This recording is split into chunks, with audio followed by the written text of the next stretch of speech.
పెద్దవే ఏంది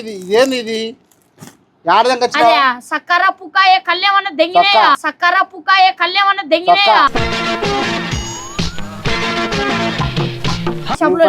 స్టాక్ తీసి బయట దెంగు.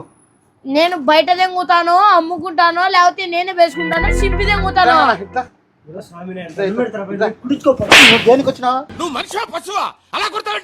రే బేగు అడా సిసి గారాల్లో మా ఓనర్ రుచి అర్చాడు ఊరి ఫోన్ రానైనా స్వామి మేమే మడ్డటనమా మీ నాన్న మట్టే పోతుంది నాది పోతా ఉద్యోగం మీ నాన్న మట్టే పోతుంది నాది పోతా ఉద్యోగం బయట అడుక్కో. చెప్పేది సింపిరి నాగార్జున గారు చూడండి గుడ్డలతో కొడతాడు షాప్ కి వస్తే. సర్లే నాకు ఒక 500 మంచి డ్రెస్ చూపి దెంగం పోతా. 500 మంచి డ్రెస్ కావాలి. 500 నా యాత జతనే లేదు జత 800. 800 ఏ ఇంత పిరమేనే ఒరే పుగినేమో ఈ టమాటికాయలు వంకాయలు కాదు పుగినేమో ఈ టమాటికాయలు